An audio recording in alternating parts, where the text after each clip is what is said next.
দেখুন, স্বাস্থ্য পরিষেবা দিতে হবে।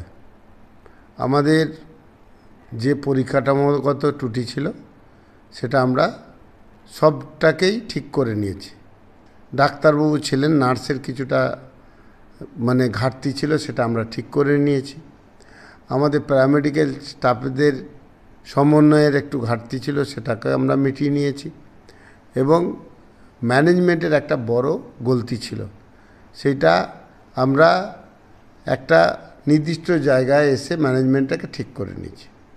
আমি নিশ্চিত ওয়েস্ট বেঙ্গল কেন, অল ওভার ইন্ডিয়াতে যে স্বল্প পয়সায় এবং বেটার পরিষেবা দিই সেটা পাওয়া যাবে না।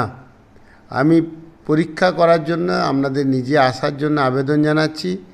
আপনারা বিভিন্ন পেশেন্টের বাইট নিন, কারণ রুগী পরিষেবা ঠিক করব এই আশায় আমি একদম এই মেডিকেল কলেজে 15 দিন পড়ে আছি। আমি প্রত্যেকের কাছে আহ্বান করব, আপনি পেশেন্ট নিয়ে আসুন। যে কোনো পরিষেবার যদি অসুবিধা মনে হয় আমাকে ডাইরেক্ট হোয়াটসঅ্যাপ করুন। আমি গুগল মিট করি 2 টাইম পরিষেবা নিয়ে, এখন 1 মাস করব এটাকে সচল করার জন্যে।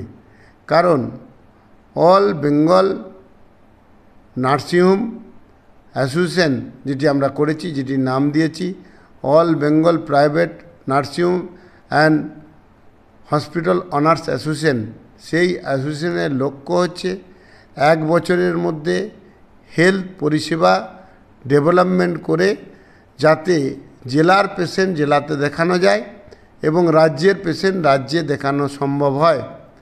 এই স্লোগানের উপর দিয়েই আমরা হাঁটছি। শুধু এটা স্লোগান নয়, বাস্তব রূপ দেওয়ার জন্য আমি ব্যক্তিগতভাবে প্রচণ্ড পরিশ্রম করছি।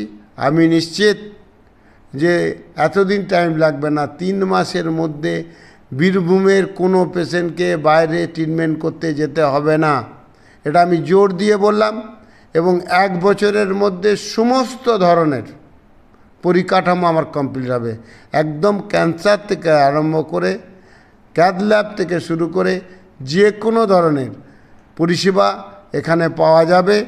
আমি প্রত্যেকের কাছে আহ্বান জানাবো, আপনারা আসুন, স্বচক্ষে পরীক্ষা করুন, বা যে সমস্ত মানুষজন এসছেন তেনাদের কাছে আপনারা জিজ্ঞেস করুন এবং এইখানে পরিষেবা নিন, বেটার পরিষেবা পাবেন।